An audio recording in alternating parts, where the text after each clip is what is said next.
Thanks everyone to join today's Space and Tech Lab seminar. We're very pleased to have Dr. Waishan Gehl with us today, joining from Hong Kong. And thank you, Waishan, for making the time to be with us at such a late hour. Waishan will be speaking on AI for the public good towards large-scale and fine-grained urban behavioral modeling using visual data.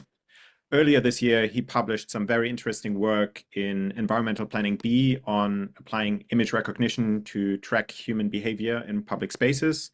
And today he will be sharing insights from that study alongside other ongoing research projects at the intersection of urban imagery, AI, and urban form analysis. Waishan is an assistant professor at the University of Hong Kong. Trained as an urban designer, his research combines computer vision, generative AI, and urban data to address issues of mobility, livability, and environmental qualities. He holds a PhD from Cornell, a master in city planning from MIT, a master in architecture here from UCL, and a Bachelor of Engineering from Tongji. His previous affiliations include the MIT Center for Advanced Urbanism, the Sensible Cities Lab, and Harvard's Evidence for Policy Design Unit. Before we start, if you have any questions during the talk, please place them into the chat so we can address them at the very end. And with this, I'd like to hand over to you. The floor is yours. All right, thanks, Dr. Kimo. Yeah, so hi everyone. So apologize again for the very stupid technical issues with my computer. Yeah, so without any further delay, so today we'll talk about more heavily on how we utilize computer vision and also generative AI to inform the public space and public life interactions. But one of the papers I will focus on is what Dr. Kimo just mentioned, published on EPB. So, yeah, okay. Yeah. So first of all, a little bit more about myself. I think Kimo already introduced. So basically, I think I'm really interested in how to utilize big data and AI for public good. And my topic covers livability, equality, and also sustainability. And also a little bit of my career path. I think this is helpful for sharing, like you can understand why I'm interested in this kind of topic. So I get training like as an architect and also urban designer and also urban planners backgrounds. It's a very complicated education background. And we also do a lot of urban design projects before I formally join the academic, and also work for McKinsey for a while, for a year. So I think I'm just generally very interested in how technology can help urban planners and designers to help to build a better life. And also, we also do a lot of design stuff, like using the data analysis, visualization, and AR, VRs to do designs to try to disseminate our knowledge. So this is about me, and I hope this can explain later, like why I am so interested in this kind of research. Yeah, so for the first pillar of my research, actually, I'm really interested in how people perceive the built environment and how this kind of perception, especially the subjective perception, affect their behaviors. So of course, the first thing is how the urban design, the codings, the urban forms, the morphologies affect the built environment and also the perceptions of human behaviors, and how these perceptions are changing people's economic and also traffic and also other decisions, such as whether or not the built environment and people's subjective perceptions affect the housing price, and how to better measure the human perceptions through a subjective or more objective way.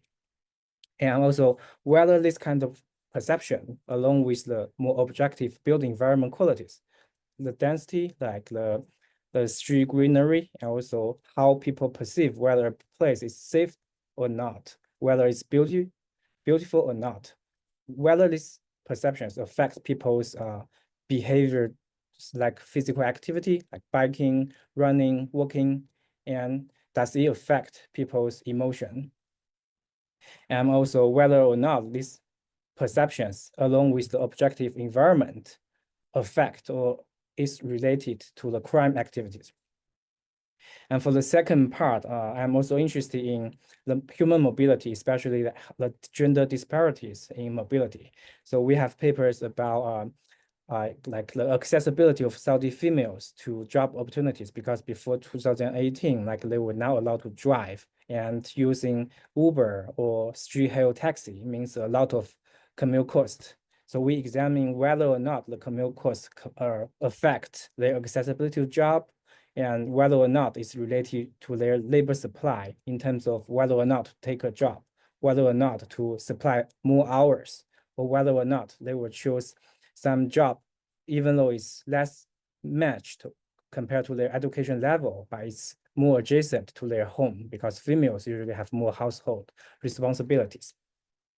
We also do using operational research to examine whether or not a female-only rideshare system can provide better, like, confident in terms of safety and privacy concerns for Saudi females. And what does that mean? How much money can a female driver earn by working for this kind of female-only system after females were allowed to drive in Saudi Arabia? And more recently, we're super interested in how the nighttime environment affect females' active travel patterns, because this is very much related to their health benefit and also their transportation cost. And one of the obstacles is there's no nighttime street view image, which we heavily use. So we are training models to predict the nighttime image. And the last thing is also we utilize satellite imagery and generative AI a lot to try to predict a lot of urban phenomena, such as the noise and the carbon emissions, and also the resilience of urban forms, the wetland parks, and also the solar radiation and other microclimate performance, and also the active travel demand at the city level, just simply based on satellite image, or just simply based on the urban morphology maps. Because we believe there's a huge amount of latent information embedded in the urban form, which do not necessarily require GIS data set, because in a lot of developed countries, there's no such fine-grained GIS data set for planners to do a lot of simulations. So we believe satellite image, or just the very simple urban morphology map, is a better way to democratize this kind of prediction ability. Yeah, so with that said, this is 3 pillars of my research. And one of the things, like before with using videos data set, is, as I mentioned, I would skip this part a little bit. So before we start to play with the videos, so what we do a lot is using the street view image to try to analyze 2 things: the objective measure of the physical environment, and also the subjective perception of human beings. So we do it by simply asking people which image do they feel safer, more beautiful, or more human scale, or more enclosure. I compare to the MIT Place Pulse data set, which you might already know if you work with street view image. So what make us unique is we collect locally gathered data set about local people's perceptions, especially for East Asia, and also especially for Chinese citizens and for Chinese urbanscapes, because that's something missing from the MIT Place Pulse data set. And by doing this, actually, we can predict the streetscapes perceptions, and also the street quality throughout the world. So we do that for a lot of global cities. And something we figure out is actually, for example, even for the almost one of the best city in Shanghai, you can see the street quality is a dual structure. It means it has a portion of very good quality streetscapes compared to the global cities, especially the global innovation districts. However, there are also a lot of places that's lagging behind, which means the urban design qualities, even in one of the best cities in China, still get a lot of improvement area. So based on that, this is like the starting point of why I myself and also with my collaborators, we try to looking at computer vision and urban form, and how people's perception, how people's sensory process of the built environment can be very determined to a lot of urban phenomena. And the first thing we try to do is we try to test if perception really matters, then a lot of behaviors will be affected by this perception. So we test is with whether or not human beings' perception can better explain the housing price. And we found, yes, it is. It improves the housing price model, the classic hedonic price model a lot. And second, we try to test whether or not this perception is correlated to people's running route choices. And also it is yes. And of course, during the process, we have to deal with a lot of data processing, but the underlying hypothesis is that we believe human beings' perception, both visually, how we perceive the environment, and also like more comprehensively, how we understand the urban form, can explain a lot of more human behaviors. And then we try to correlate the perceptions with street crimes, and also it better explained the crime events. And of course, we're using that to explain whether or not it's matter to school children's walking route to schools. And we found yes, and also compared to adults, like the children's actually, the color, the saturation of the streetscapes matters more to the children. And we also try to see, because during COVID, a lot of studies has found people stay in the quality environment are better off during quarantine.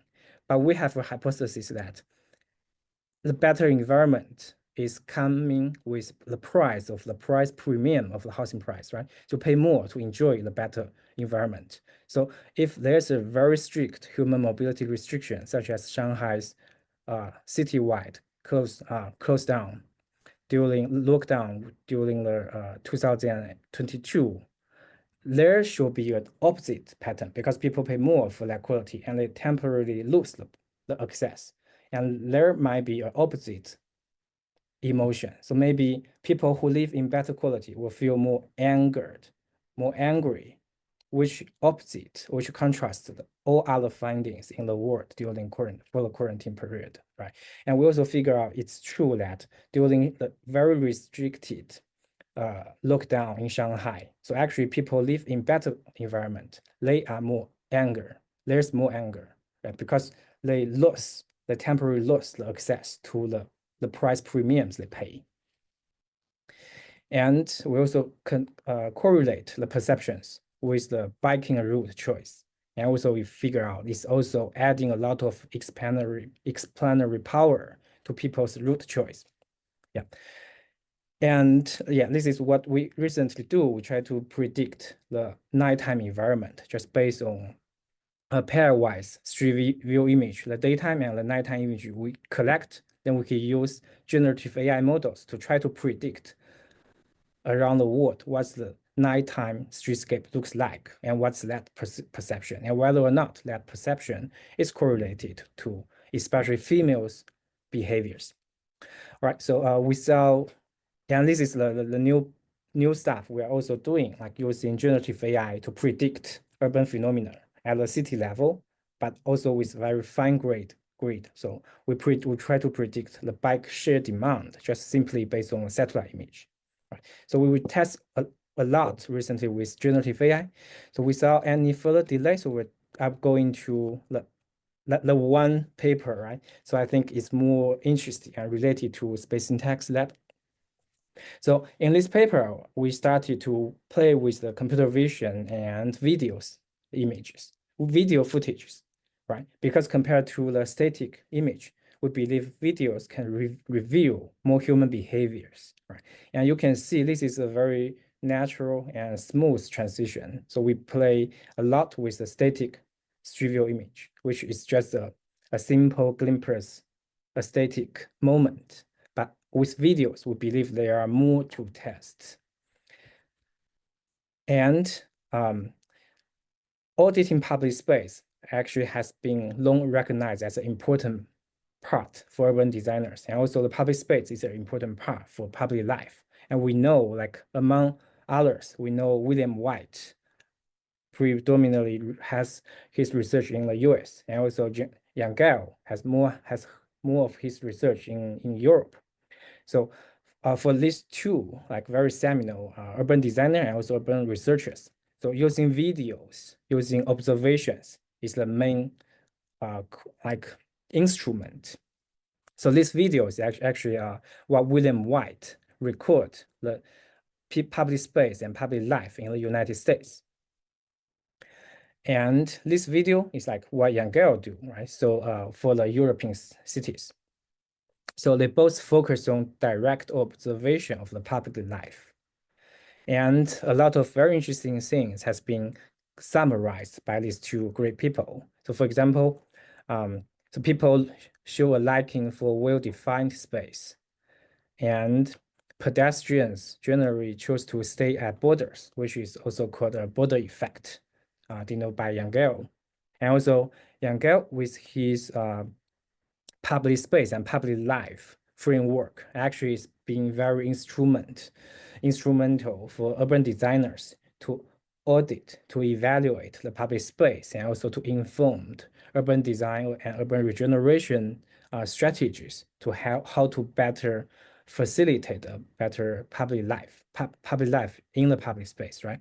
And also according to Gehl, the public behaviors can include necessary and optional behaviors such as walking, staying, sitting, and also he has a very well established system to define how to measure the public space, which is PS, and the public life, which is human behaviors, PL. So we will use PS and PL afterwards. So Gehl's public PSPL framework is very seminal in both practice and also theory. So more than about 30 cities actually have during the past 50 years has applied this framework to evaluate the public space. It actually also spanned across United States, Europe, and also Australia. And it's also being cited a lot. And what exactly is PSPL? So basically, we mentioned it has three parts. The first is the public space, which is about spatial quality, and public life, about the people's activity. And also to audit the public space, field observation, and also interviews are utilized. And for auditing the public life, map marking and also on-site counting is often used. And based on PS and PL, so designers can make discussions and also recommendations based on interaction of these two. But even though it's like so influential, like the implementation of PSPL is quite problematic because a lot of observations and the analysis is done by manually, right? So it's time consuming and also it's laborious, require professional training. For example, like the observer has to take notes about the spatial quality, the facade quality, and how like the stopping, the waiting, standing, lying down, and other activities happened on the plaza. And because we have implemented a lot of computer vision and also street view image analysis, so basically we naturally believe and we found revisiting PSPL framework with computer vision and also open video data is quite feasible. So this becomes the starting point of this study. So we believe the open data, for example, there's a lot of websites such as the SkyCam and also on YouTube, actually you can find a lot of live stream video of the public space. And for computer vision algorithms, there are actually a lot of open source algorithms such as the YOLO, the deep sort, right? Those things can help designers to identify behaviors and also to track people's trajectories. So believe integrate these two has huge potential to automate PSPL framework, which is very laborious. So for example, for the PL part, public life behaviors, so based on the OpenCam videos, and also for the PS part, we have open source data, right, from OSM. Basically, we have open point of interest POI dataset, which can tell us about the spatial quality, the density, the functions, And we have street view images, which can tell us about the facade quality. And for our videos, we can tell more about the spatial quality as well as human behaviors. And also from the Google reviews, we can also get people's sentiment. So I also believe the open data set and also computer vision algorithms and AI models already enabled the automation of PSPL. But when we review the literature, we find actually not many people are utilizing computer vision models and the urban public big data following the PSPL framework. So for example, we know like for White and Gehl, so they actually focus on the interaction between PS and PL, public space and public life. And even though their method is manual,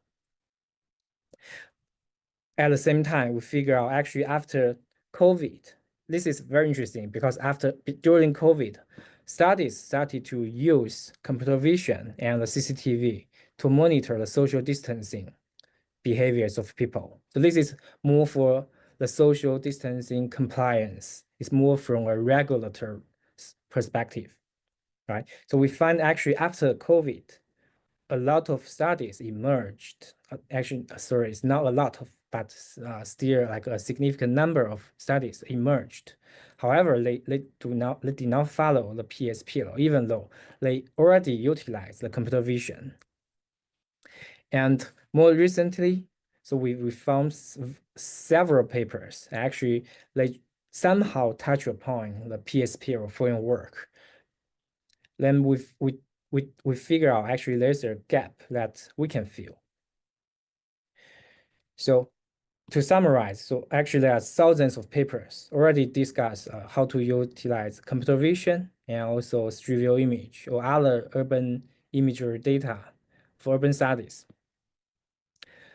while maybe only 40 or more focus on pedestrian behavior, including the social distancing. And on the other hand, there are some classic studies strictly following the PSPL framework. And we try to fill in this gap, like by integrating the framework of PSPL strictly and with computer vision. So this is the framework of our study. So we basically taking screenshots. It's not a screenshot. We will record the live stream videos of public plazas, and we take clips, and we utilize a YOLO to identify people's behavior, and we use deep search to track people's trajectory, and we convert the coordinates.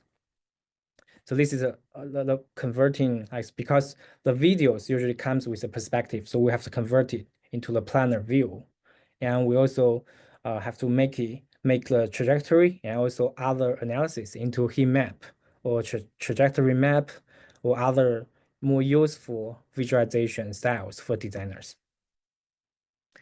And this is about how we trained, because the YOLO, even though it's very powerful, it's still less efficient to identify certain activities defined by Gehl and White.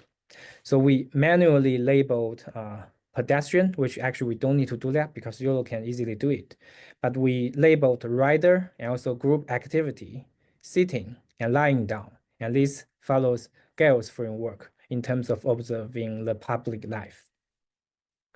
And we're using, of course, there are a lot of open source tools which can easily to do that. So basically, we just need to take screenshots of different frames. So we have to select more representative video frames, and we fit into the online platform. And basically, they rely on segment anything. So you can easily select the objects or the group of objects and give them a label. And you can train the YOLO model. And of course, we use measurements to see the accuracy of the training. And after the training, we can apply it to different public space videos, CCTVs in the world, right? So this is just an example of how the tracking identification works. So after testing with the techniques, so we believe actually it's super interesting to select case studies to start with. So according to White, so public space include plaza, streets, green space, and market. And of course, the plaza and streets are the most common public space. And also it has more CCTVs. So this is why we start with plazas and streets. And according to Zucker, so the plazas can be categorized by their typologies, right? So we started with the closed, dominated, nuclear, and amorphous types. Because for the grouped plazas, it's quite difficult for one single camera to capture all the series of small squares, right? So we start with these four more integral plaza shapes. And throughout scanning all the available live stream videos on the SkyCam website, so we've started with these four plazas and they are in different sizes. And right now we're trying to expand it to more case studies. But basically we start with four Italian plazas and they varied in their size. And the red arrow marks the camera angle. And of course, we use computer vision, plus sometimes we need to have manual labeling to mark the PS, which is the public space features.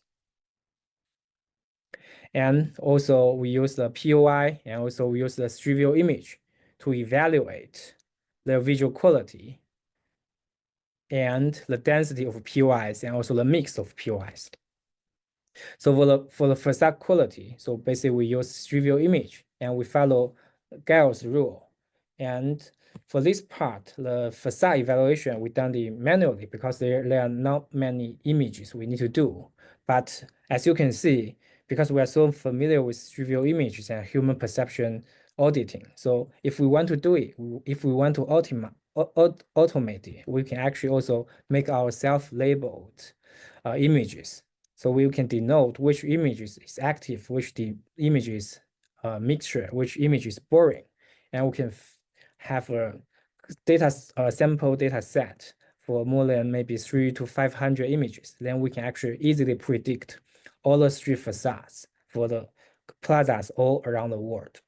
But for this study in particular, we do it manually because there's not many image we need to label. And also this is not our focus. So our focus is more on how to use YOLO to identify activities. And after preparing the basic data set, we know the PS, right? We have a matrix about the POI density, the facade quality, the general morphology of the plazas. And we have the videos of the plazas, and we apply YOLO to do two things. First of all, we extract the trajectories. And second, we analyze the heat maps and also people's stay duration of their activities in the space. And we convert it to a planar map. So this show you how the CCTVs of these four plazas looks like. And also this we can discuss what's the limitation of utilizing video data set, because you can imagine for huge plaza, for example, for this one, for the plaza, the spanning. So because one camera angle actually can now capture the whole plaza. So for future studies, we can also imagine if you want to audit a super large scale plaza. So what you need is actually maybe some algorithms to merge different video streams. And also you might need to manually set up the cameras. Right. And after collecting the time-lapse video for between 8 a.m. to 6 p.m.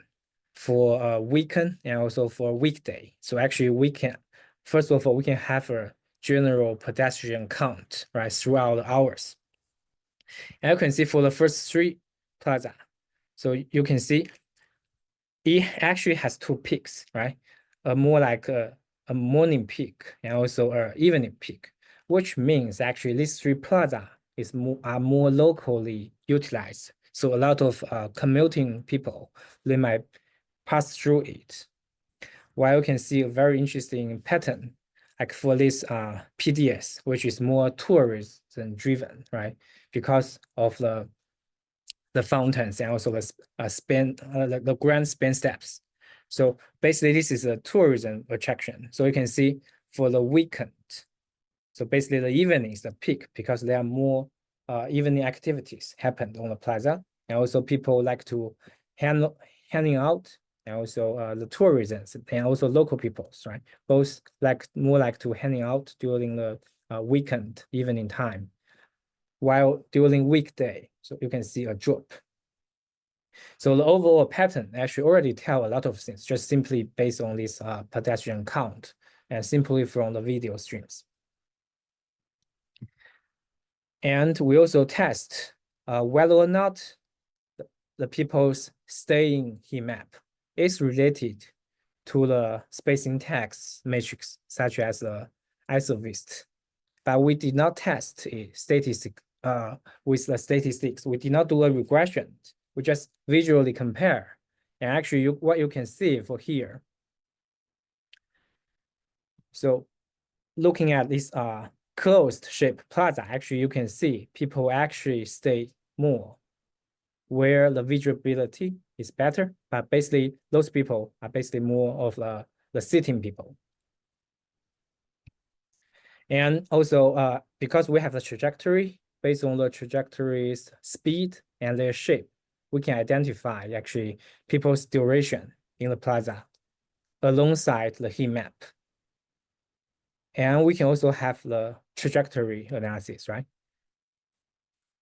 And we find a lot of things consistent with Gehl and also William White, such as with the dominant spatial feature, right?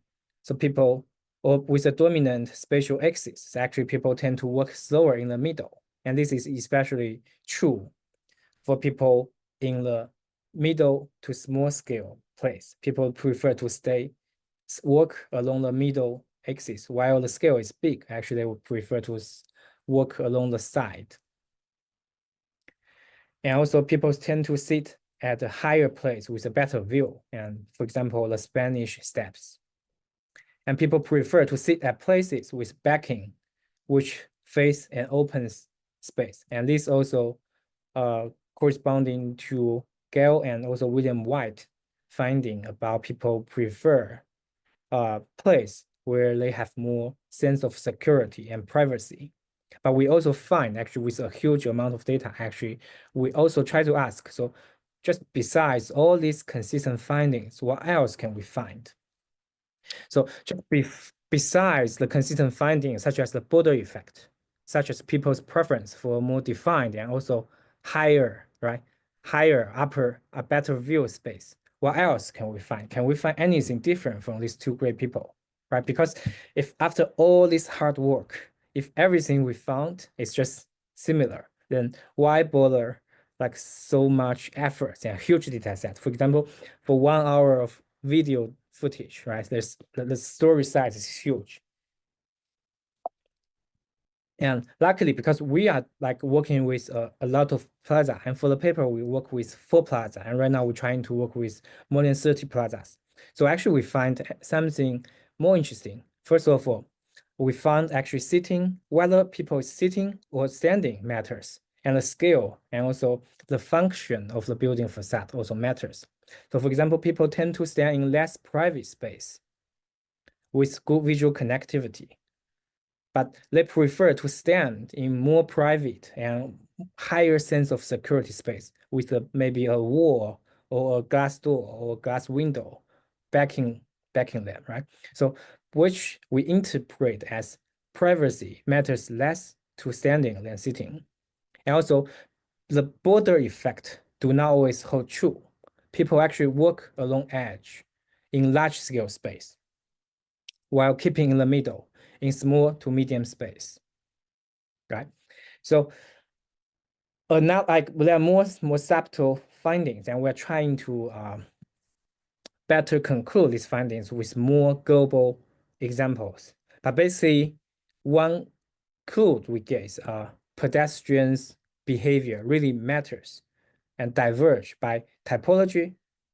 This means the typology of the plaza and also the size of the plaza and the functions, and also the people are also attracted by other people's behaviors.